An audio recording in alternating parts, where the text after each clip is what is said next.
ওকে, আসসালামু আলাইকুম সবাইকে জানাচ্ছি ক্লাসে স্বাগতম। আমাদের ক্লাসে আজকের আলোচনার মূল বিষয়বস্তু হচ্ছে কন্ডিশনাল প্রোগ্রামিং। আমরা অলরেডি বেসিক যে প্রোগ্রামিং, কিভাবে দুইটা সংখ্যা যোগ করতে হবে, বিয়োগ করতে হবে, মডুলো করতে হবে, সবগুলো আমরা শিখে ফেলেছি। এখন আমাদের আলোচনার বিষয়বস্তু হচ্ছে যে কন্ডিশনাল প্রোগ্রামিং কিভাবে কাজ করে, অথবা আমরা শর্তযুক্ত প্রোগ্রাম কিভাবে লিখব।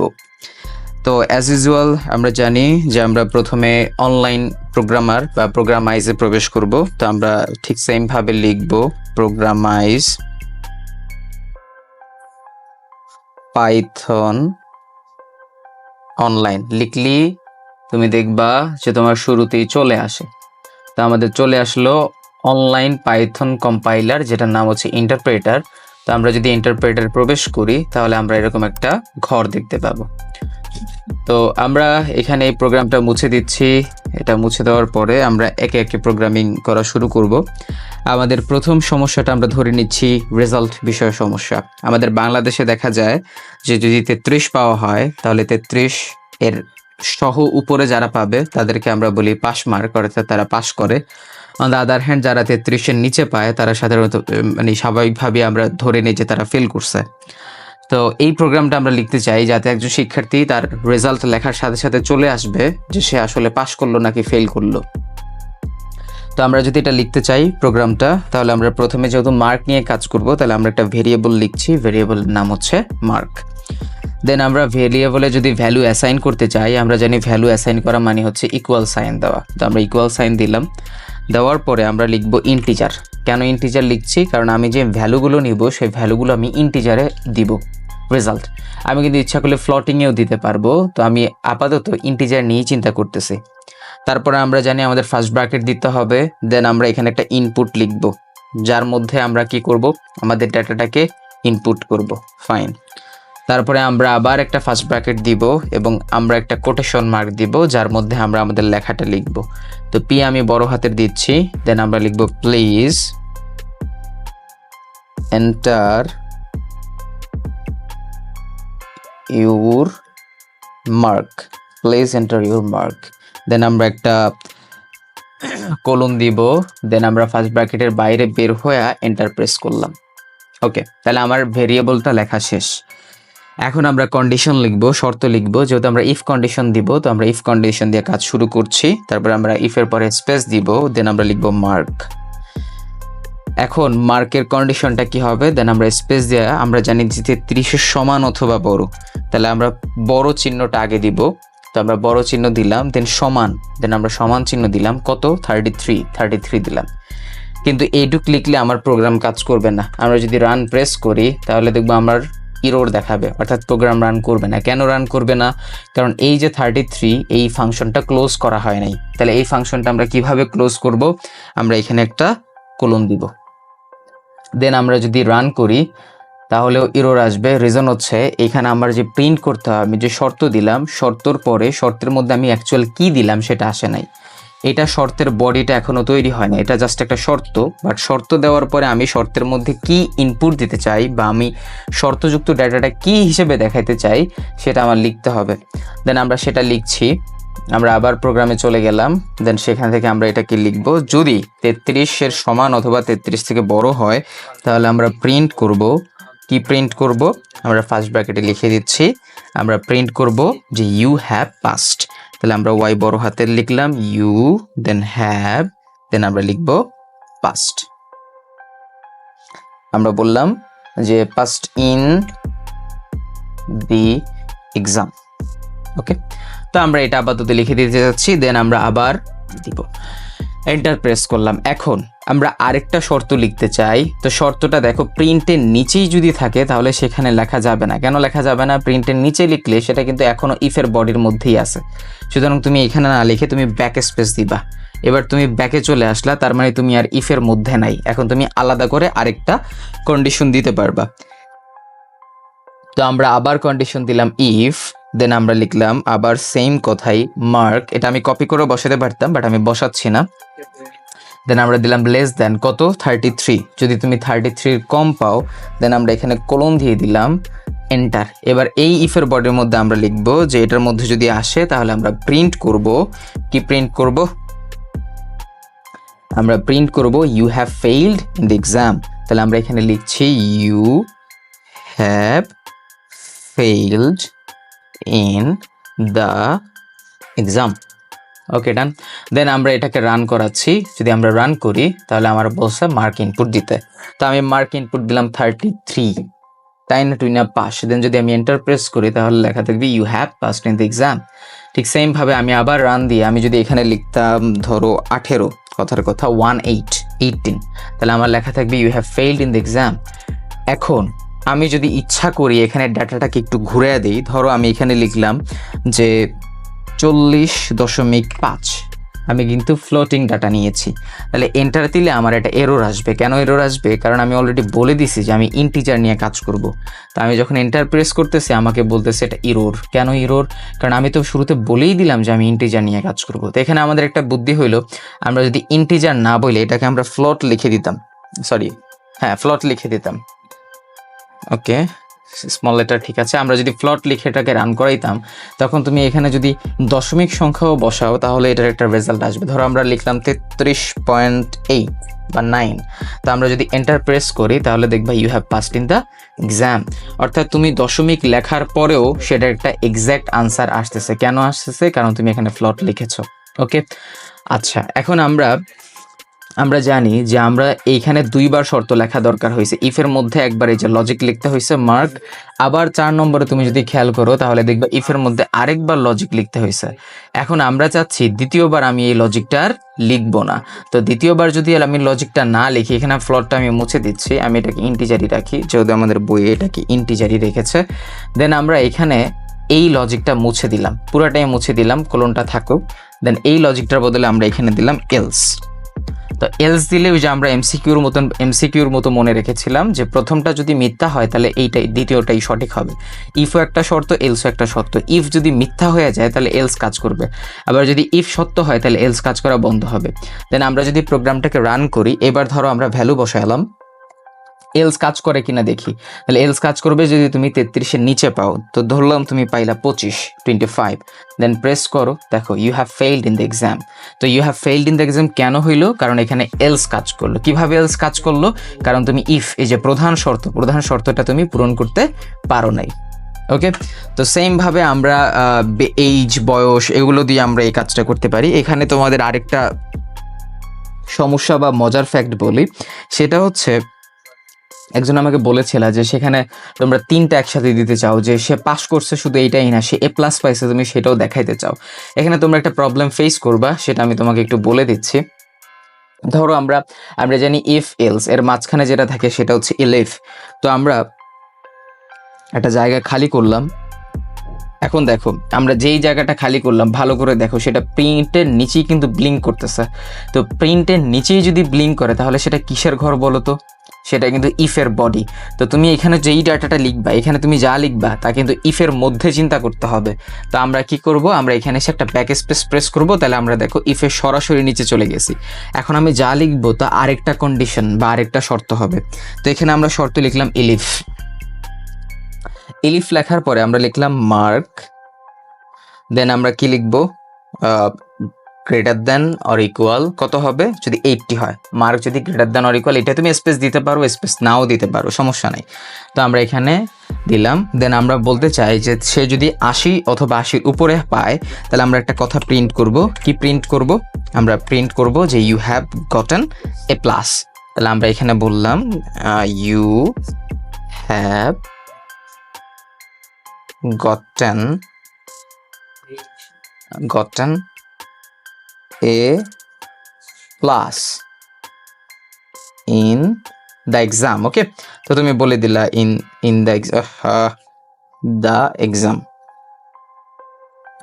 তো এখন আমরা যদি এটাকে প্রিন্ট করি, রান করার পরে দেখো আমরা এখানে আসছে। তো আমরা এখানে লিখলাম 85।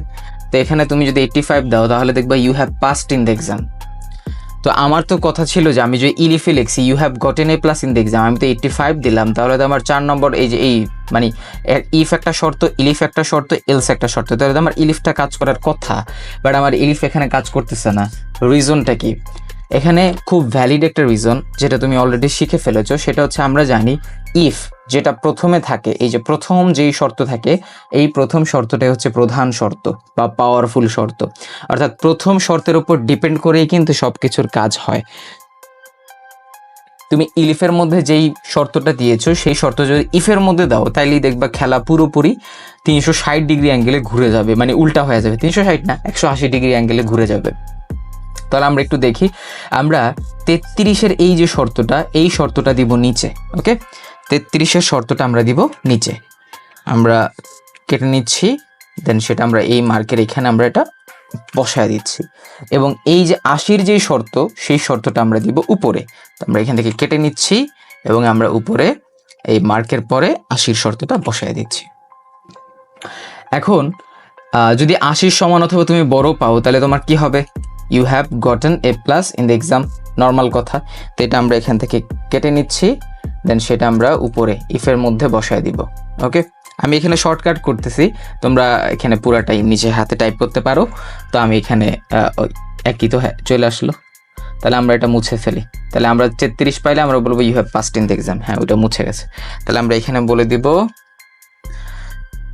Capital you have passed in the exam. Okay, fine. তো আমরা এবার এটাকে রান করাচ্ছি। এখন দেখবা খেলাটা অনেক বেশি ঘুরে যাবে। এখন ধরো আমরা এখানে 35 বসাইলাম, 35, দেন 35 বসায় যদি এন্টার করি, দেখো লেখা হচ্ছে you have passed in the exam. আচ্ছা, তুমি আবার রান প্রেস করো, আবার ইনপুট দেওয়ার জন্য রান প্রেস করবে। এখন আসো, এখন আমরা বসাইলাম 87। তো ন্যাচারালি কি আসার কথা? 87 দিলে আমার পাস তো হবে, আমার এ প্লাস আসার কথা। তো ইন্টার প্রেস করো, দেখো লেখা আছে you have gotten a plus in the exam. ডিফারেন্সটা দেখছো? কিন্তু তুমি যদি ইলিফের মধ্যে রাখতা, অর্থাৎ প্রধান শর্ত, তুমি প্রধান কোন জিনিসটা চাও সেই জিনিসটার উপর অনেক কিছু ডিপেন্ড করে। তুমি ইলিফের মধ্যে যে রাখছো সেটা হচ্ছে মাঝামাঝি পর্যায়ে কাজ করবে। আমার প্রধান কাজ হচ্ছে এ প্লাস কারা পাবে তাদেরকে জাজ করা। আমার দ্বিতীয় কাজ হচ্ছে যদি এ প্লাস 80-র উপরে না যায়, ওকে, 33 বা 33-এর উপরে হয়, তাহলে আমরা পাস দেখাবো। কিন্তু যখনই 80-র উপরে যাবে তখনই আমার এটা দেখাইতে হবে। তাহলে যখনই 80-র উপরে যাবে, যেহেতু আমার এটা প্রধান শর্ত, 80-র উপরে গেলে এটা দেখাতেই হবে, তো সেটা আমার কি করতে হবে? প্রথম শর্ত দিতে হবে, যেহেতু এইটা 80-র উপরে গেলে দেখাতেই হবে। ইলিফ হচ্ছে মাঝামাঝি পর্যায়ে যেটা থাকে। হ্যাঁ, তো 80-র উপরে গেলেই তোমার কি দেখাইতে হবে? তোমার দেখাইতে হবে তুমি এ প্লাস পাইছো। অন্য কথায়, তুমি যদি 33-এর উপরে থাকো তাহলে তোমার দেখাইতে হবে তুমি পাস করছো, এলস হলে তোমার দেখাইতে হবে তুমি ফেল করছো। ঠিক সেম ভাবে তুমি দেখো, এখন আমরা যদি এখানে ইনপুটে কথার কথা তোমার বসাইলাম 29 না, অথবা ধরো একটা ক্রুশাল টাইমে দিই কেউ 32 পাইলো, তাহলে 32 পাইলে কি হবে? You have failed in the exam, তুমি এক্সামে কি করছো? ফেইল করছো। আবার ধরো কেউ পাইলো আমরা বলতে পারি 79, তাহলেও দেখবে কি আসবে? You have passed in the exam, A plus কিন্তু বলা হয় নাই। দেন আমরা এখানে রান করব, রান করার পরে আমরা যখনই দেখো যদি 80ও দেই, তাহলে দেখবা you have gotten a plus in the exam. আশা করি তোমরা বুঝতে পারছো। আমি আরেকবার তোমাদেরকে বলি, সেটা হচ্ছে তোমার মূল লক্ষ্য কি? মূল লক্ষ্য হচ্ছে 80 এবং 80-র উপরে যদি পায় তাহলে এ প্লাস পাবে। তাহলে দেখো, এটা কিন্তু ইউনিক একটা শর্ত। তুমি যদি আগেই বলো 33-এর উপরে পাইলেই পাস দিতে হবে, তখন কিন্তু ইলিফের মধ্যে তুমি যখন 80 দিবে তখন ইলিফ কাজ করবে না। প্রধান জিনিসটা যেটা হাইলাইটেড বিষয় সেটা তোমার প্রথমে দিতে হবে। আমার হাইলাইটেড বিষয় কি? 80 বা 80-র উপরে পাইলে সেখানে এ প্লাস দিতে হবে। আর আমার মধ্য কথা কি? যে 33 বা 33-এর উপরে পাইলে তুমি পাস দেখাইতে হবে। ওকে, তো 80 বা 80-র উপরে পাইলে সেটা তারা ভালো ছাত্র না, তো এরা তো প্রথম সারিতেই থাকবে, প্রথম দিকে থাকবে। তো you have gotten a plus in the exam. আশা করি এটা বুঝতে পারছো। আমরা 3টা প্রোগ্রাম ব্যবহার করে এই কাজটা করতে পারি। আচ্ছা, ইফ এলস ব্যবহার করে এটা করতে পারি, কেন করে সেটাও তোমাদেরকে বোঝানো হয়েছে। এবার যদি আমরা একটু খেয়াল করি যে আমাদের এখনকার কাজ হচ্ছে যে আমরা কোনো অধিবর্ষ কিনা সেটা জাজ করব। অধিবর্ষের জন্য আমরা একটা প্রোগ্রাম তৈরি করব। তো প্রথমে আলোচনায় আসে অধিবর্ষটা কেন হয়। এটা হয়তো তোমরা জানো যে আমরা ন্যাচারালি হিসাব করি যে 365 দিনে হয়তো 1 বছর হয়, কিন্তু এটা টোটালি একটা রং কথা, কারণ 365 দিনে আসলে 1 বছর হয় না। 365 দিনে পৃথিবীর যে রোটেশন আমরা চিন্তা করি, সেখানে দেখা যায় যে 365 দিন না, বরং আরও কিছু দিনের বেশি রোটেশন লাগে। ফর দ্যাট রিজন আমরা দেখতে পাই যে সেখানে 5 ঘন্টা 49 মিনিটের মতন টাইম অ্যাড হয় প্রতি বছরে। তো 4 বছরে প্রায় 24 ঘন্টার মতন অ্যাড হয়, অর্থাৎ আমরা একটা দিন বেশি হিসাব করি, যেটাকে আমরা লিপ ইয়ার বা অধিবর্ষ বলি, এটা তোমরা জানো। তো আমরা লিপ ইয়ার বের করার জন্য যে প্রোগ্রাম করব, সেই প্রোগ্রামটা লেখার যে সিস্টেম সেটা আমাদের বইয়ে অবশ্যই লেখা আছে। বাট এখানে একটা জিনিস তোমাকে বলে রাখি যে লিপ ইয়ার ফাইন্ড আউট করার তুমি সিস্টেমটা কিভাবে মনে রাখবা। তুমি 4 দিয়ে যদি ভাগ করো, যে কোনো সালকে তুমি 4 দিয়ে যদি ভাগ করো, তাহলে তুমি যদি একটা এক্স্যাক্ট ভ্যালু পাও যার কোনো ভাগশেষ নাই, অর্থাৎ 4 দিয়ে টোটালি ভাগ গেছে, তাহলেই সেটা লিপ ইয়ার হয়ে যাবে। কিন্তু যদি তুমি 100 দিয়ে ভাগ করো, তাহলে তুমি 400 দিয়েও ভাগ করতে হবে। ওকে, অর্থাৎ কোনো একটা সংখ্যা লিপ ইয়ার কিনা সেটা তুমি জাজ করতে চাও, তো তুমি প্রথমে চিন্তা করলা যে আমি 100 দিয়ে ভাগ করব। তুমি যদি 100 দিয়ে ভাগ করো, তাহলে তুমি সরাসরি বলতে পারবা না এটা লিপ ইয়ার। তুমি 100 দিয়ে ভাগ করলে তুমি সেটাকে 400 দিয়েও ভাগ করতে হবে, দুইটা বার ভাগ করতে হবে, 100 দিয়েও ভাগ করতে হবে, 100 দিয়ে গেলে যাবে, সেটাকে আবার 400 দিয়ে ভাগ করতে হবে। যদি তুমি ভাগ করতে পারো, যদি আমাদের ভাগশেষ না আসে, তাহলে আমরা বলবো যে এটা হচ্ছে একটা lip year. On the other hand, সহজভাবে মনে রাখো, তুমি যে কোনো সালকে তুমি 4 দিয়ে ভাগ করলে যদি সেটা ভাগশেষ না থাকে, অর্থাৎ টোটালি ভাগ যায়, তাহলে তুমি বলবা সেটা একটা লিপ ইয়ার। ওকে, তো আসো আমরা প্রোগ্রামটা লিখি। যেহেতু আমরা লিপ ইয়ার নিয়ে কাজ করব, তাহলে আমরা যে ভেরিয়েবল লিখবো, ভেরিয়েবলের নাম লিখছি আমরা ইয়ার। ওকে, দেন ইয়ার ভেরিয়েবল অলওয়েজ স্মল লেটারের হবে। আচ্ছা, ইয়ার, এখন ইয়ারের মধ্যে আমি ইনপুট দিব, বাট ইনপুটটা আমি অলওয়েজ ইন্টিজারই দিব, কারণ ইয়ারটা যে আমরা চিন্তা করব, ইয়ার আমরা ভগ্নাংশ হিসেবে চিন্তা করব না। ওকে, আমরা সেটা অবশ্যই ইন্টিজার হিসেবে দিয়ে নিতে হবে। দেন আমরা এখানে ইনপুট দিলাম, ইনপুটে আমরা কি দিব, আমরা দিব যে আমরা ডেটাটাকে কিভাবে শো করতে চাই। তো আমরা কিভাবে শো করতে চাই, এন্টার দ্য ইয়ার, তাহলে আমরা বললাম যে এন্টার, তো ভুল হয় কেন, এন্টার দ্য ইয়ার। এখন তুমি এটা বলে দিতে পারো যে এটা 4 ডিজিট হবে। ওকে, 4 ডিজিট লিখলাম না আমরা, টু চেক,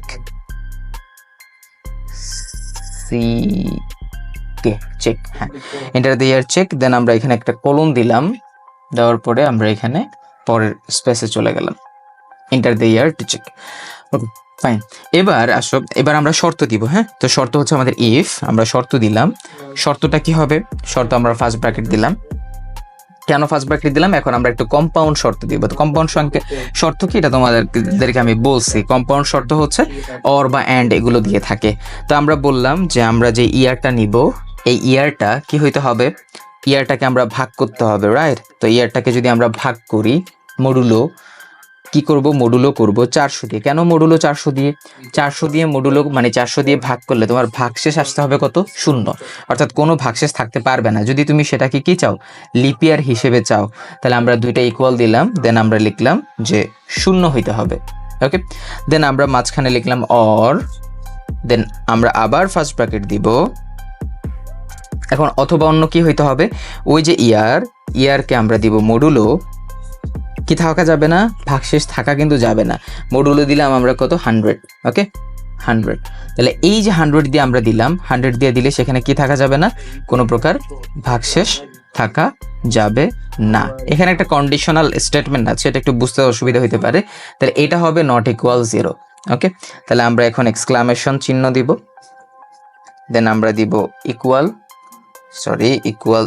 0, নট ইকুয়াল 0, দেন আমরা দিব অ্যান্ড, এবং কি হবে, সেই ইয়ারটাই, ওই যে ইয়ার আমরা যেটা ছিল, ইয়ারের যে মডুলো হবে, মডুলো, দেন আমরা লিখব 4, দেন সেটা ইকুয়াল কত হবে আমাদের 0। সাধারণত যে কোনো সালকে তুমি যদি 4 দিয়ে ভাগ করো এবং সেটা যদি মিলে যায়, অর্থাৎ কোনো ভাগশেষ থাকবে না, সরাসরি ভাগটা মিলে যাবে। যদি সরাসরি মিলে যায় তবে সেটা লিপ ইয়ার। ওকে, যেমন আমরা ধরলাম 2024, এখন 2024কে আমি যদি ভাগ করি, কত দিয়ে ভাগ করব, আমরা 4 দিয়ে ভাগ করব। আমরা যদি 4 দিয়ে ভাগ করি, দেখো আমার ভাগশেষটা মিলে গিয়েছে 506। যদি এরকম মিলে যায় তাহলে সেটা কি হবে, লিপ ইয়ার। আর যদি মিলে না যায় তাহলে সেটা ন্যাচারালি কি হবে না, লিপ ইয়ার হবে না। যেমন ধরো আমরা লিখলাম 2022, এখন 2022কে আমরা ভাগ করলাম 4 দিয়ে, এটা কি মিলে গেল, মিলে নাই। 505.5 আসছে, 0.5 মানে কি, এটা একটা ভগ্নাংশ সংখ্যা, ভগ্নাংশ আসা যাবে না, সম্পূর্ণ মিলে যাইতে হবে। তো এটা মিলে নাই, সুতরাং এটা কি হবে না, লিপ ইয়ার হবে না। কিন্তু টুইস্টটা কোথায়, টুইস্ট হচ্ছে যখন শতাব্দী থাকে। শতাব্দী থাকলে অনেক সংখ্যা 4 দিয়ে মিলে যেতেও পারে, বাট 4 দিয়ে অবশ্যই মিললে সেটা লিপ ইয়ার হবে। কিন্তু কিছু শতাব্দী আছে যাদের ক্ষেত্রে তোমার চেক করে নেওয়াটা একান্ত গুরুত্বপূর্ণ, কারণ এখানে 100-র একটা নিয়ম আছে। তা আমি বলি, একটু পরেই বিষয়টা হয়তো রিলেট করতে পারবা। যেমন ধরো আমাকে একটা সাল বললো 2100 সাল, আমাকে বললো 2100 সাল। এখন আমরা কি করব, এই 2100 সালকে 4 দিয়ে ভাগ দিব।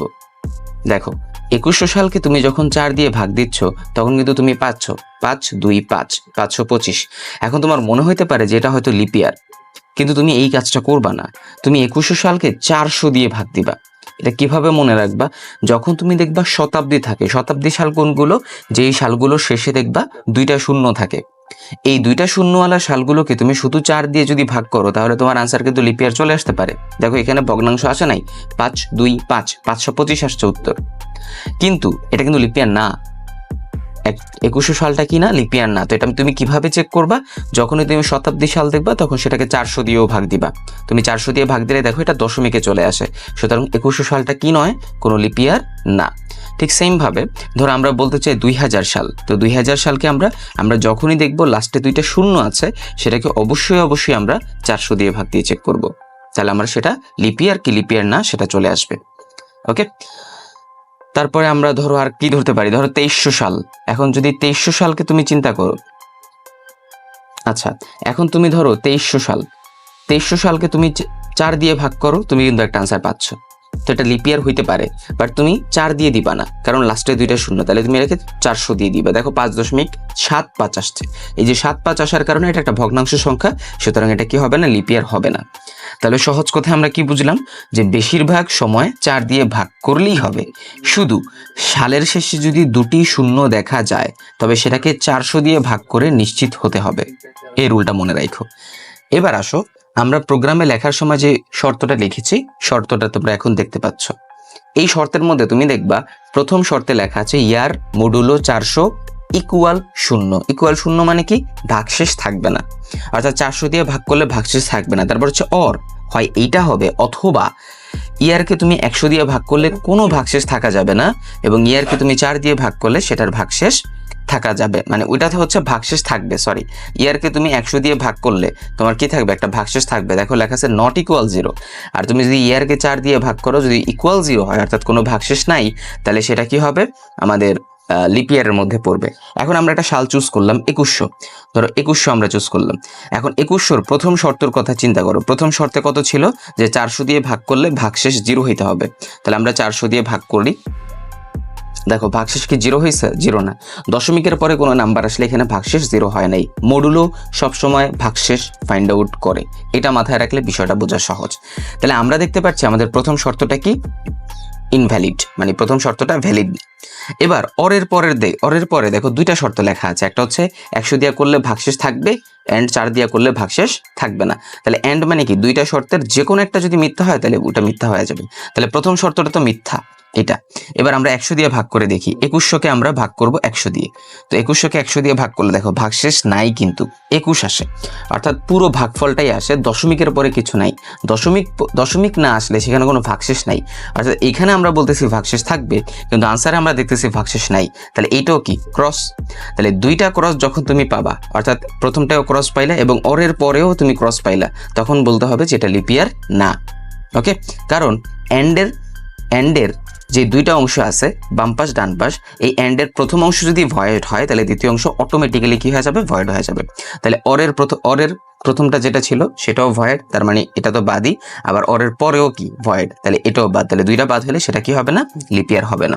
আবার তুমি চিন্তা করো, ধরো আমরা ধরলাম 2024, তো 2024কে তুমি 400 দিয়ে ভাগ করো, 5.06, তাহলে প্রথমটা ভয়েড। প্রথমটা আমরা বলছি কোনো দশমিক থাকা যাবে না, ঠিক আছে, কিন্তু এখানে দশমিক আসতেছে, তাহলে পরের প্রথম জিনিসটা কি? ইনভ্যালিড। আচ্ছা, তারপরের জিনিসগুলো আমরা দেখি ভ্যালিড কিনা। তো এই 2024কে আমরা এবার 100 দিয়ে ভাগ করলাম। দেখো 100 দিয়ে ভাগ করলে দশমিক আসে, তা আমরা বলছিলাম যে ভাগ করলে নট ইকুয়াল 0 হবে। নট ইকুয়াল 0 মানে কি? ভাগশেষ থাকবে। দেখো ভাগশেষ কিন্তু আছে 0.24। ওকে, তাহলে এখানে ভাগশেষ আছে, তাহলে এইটা কারেক্ট করছে। এবং এন্ডের পরে এটাকে তুমি যদি 4 দিয়ে ভাগ দাও তাইলেও দেখো কোনো ভাগশেষ থাকে না, অর্থাৎ 506 আসে।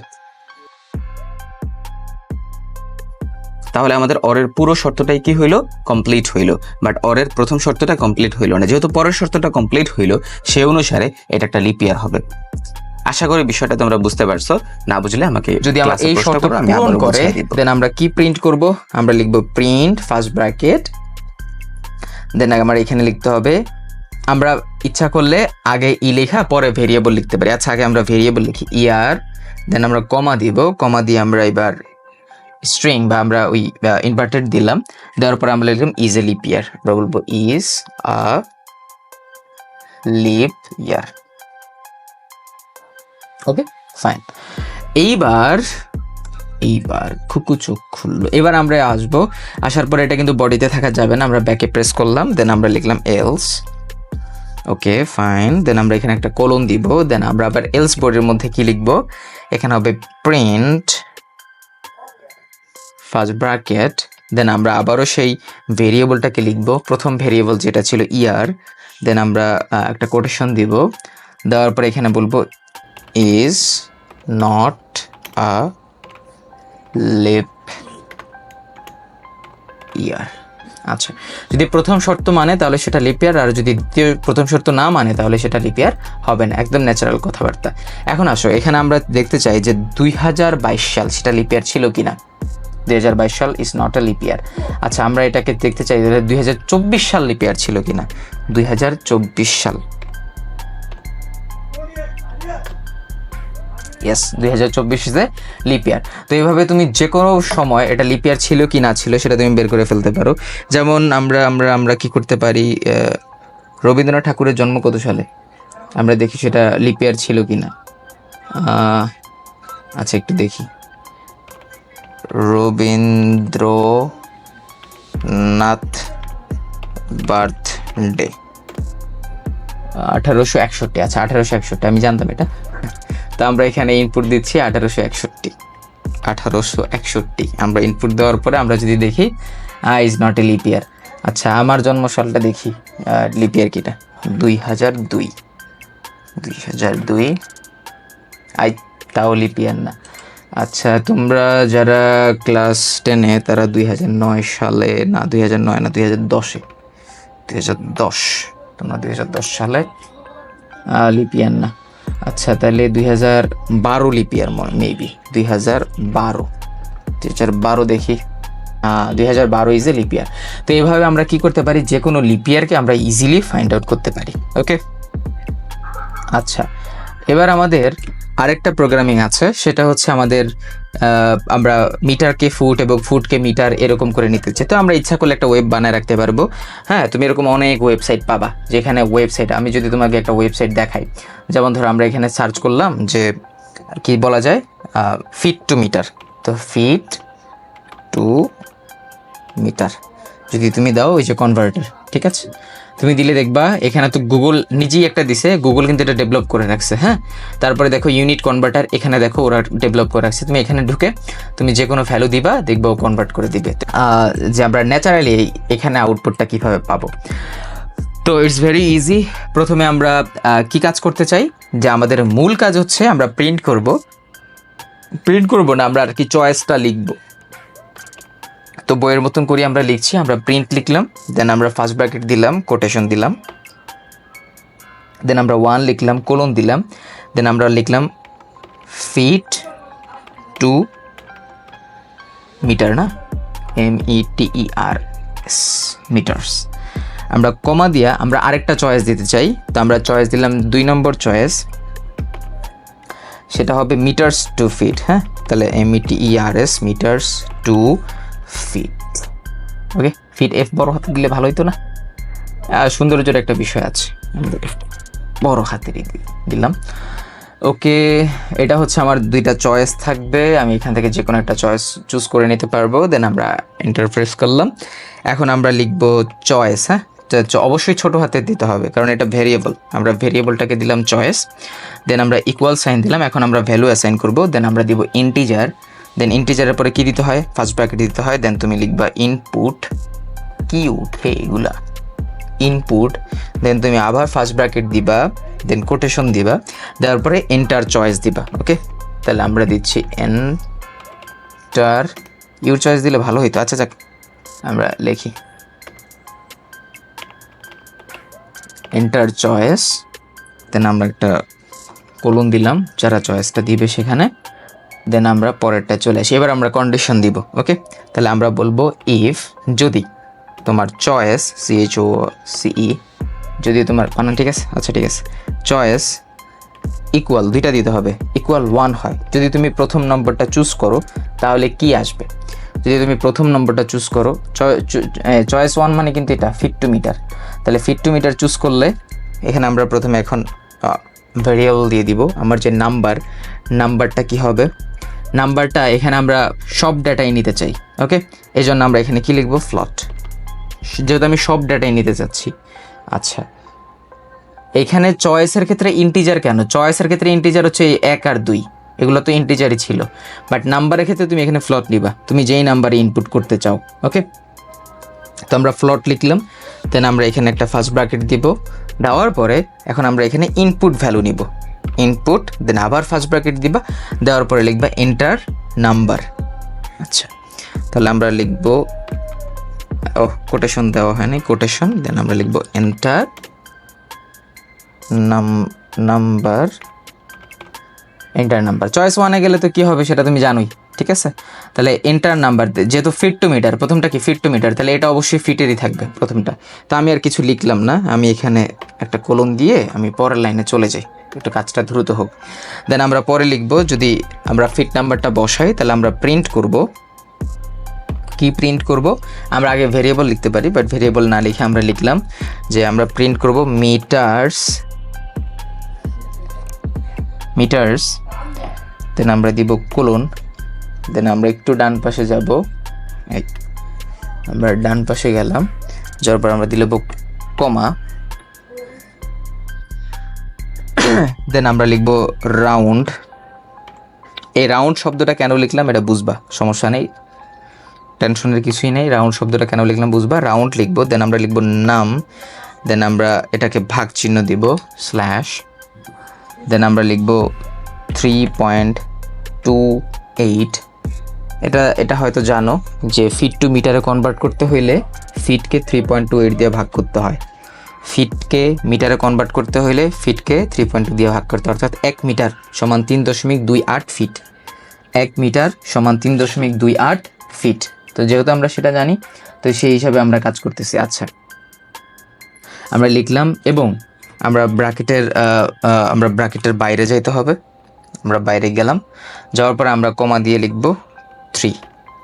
এই যে কমা দিয়ে আমরা 3 লিখলাম এর একটা মিনিং আছে। কমা দিয়ে আমরা কেন 3 লিখলাম,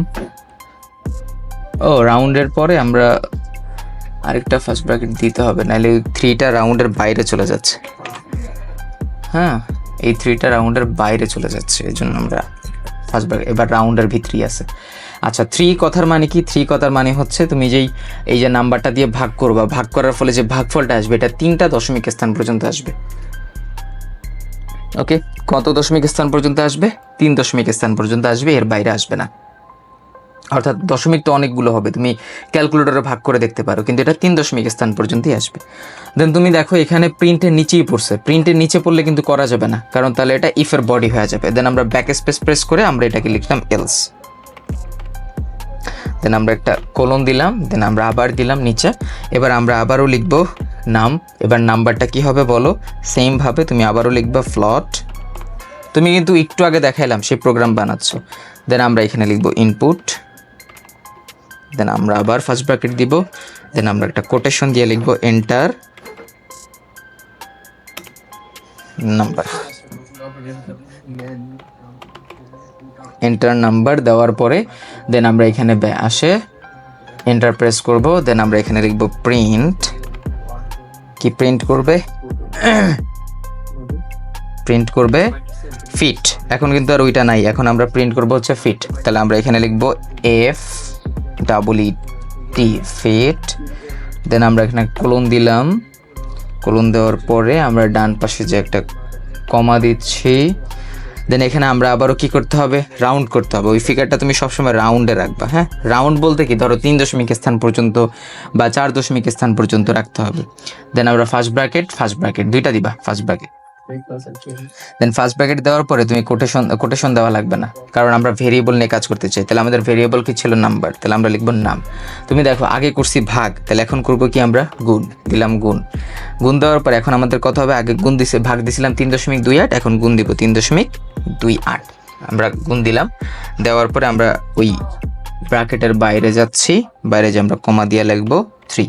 এই 3 মানে কি, তুমি 3 দশমিক স্থান পর্যন্ত লিখবা।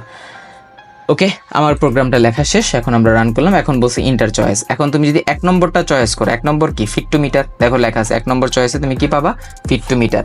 2 নম্বর চয়েসে তুমি কি পাবা, মিটারস টু ফিট। তো তুমি সেটাই করবা। তো আমি ধরো 1 নম্বরটা চুজ করলাম।